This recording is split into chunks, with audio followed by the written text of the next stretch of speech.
Nobel prize తీసుకోవాలని America అధ్యక్షుడు Donald Trump రోజురోజుకి తహతహలాడిపోతున్నారు. ప్రపంచంలోని యుద్ధాలన్నీ తానే ఆపానని గొప్పలు చెప్పుకుంటూ శాంతి పురస్కారం కోసం ఉవ్విళ్లూరుతున్నారు. ట్రంప్కు నోబెల్ ఇవ్వాలంటూ నామినేషన్లు వెళ్తున్నా మళ్లీ ఉపసంహరించుకోవడం శరాఘాతంలా మారింది.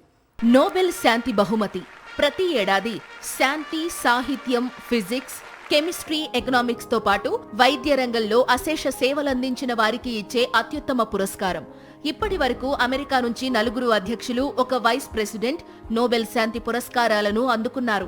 1906లో నోబెల్ శాంతి బహుమతి అందుకున్న తొలి అమెరికా అధ్యక్షుడు థియోడర్ రూజ్వెల్ట్.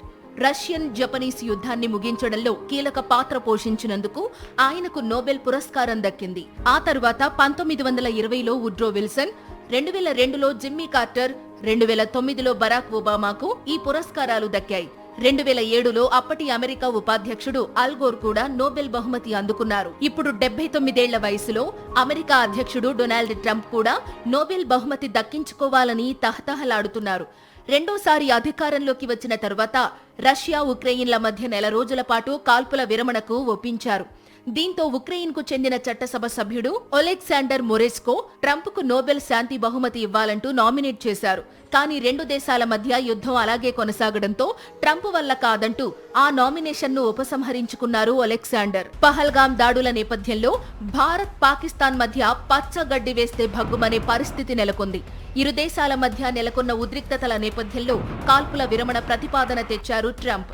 అంతేకాదు, అణ్వస్త్ర దేశాల మధ్య యుద్ధాన్ని ఆపానంటూ ఇప్పటికీ చెప్పుకుంటున్నారు. దీనికి సంతోషించిన పాకిస్తాన్ ట్రంప్ను నోబెల్ ప్రైజ్కు నామినేట్ చేసింది. తాజాగా అమెరికా ప్రతినిధుల సభ సభ్యుడు బడ్డీ కార్టర్ నార్వేలోని నోబెల్ కమిటీకి ఓ లేఖను పంపించారు.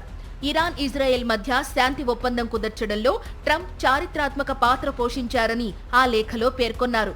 ఉగ్రవాదులను పోషించే అతిపెద్ద దేశానికి వినాశకర ఆయుధాలు అందకుండా చేసిన ట్రంప్ను నోబెల్ ప్రైజ్తో గుర్తించాలని ఆ లేఖలో కోరారు బడ్డీ కార్టర్.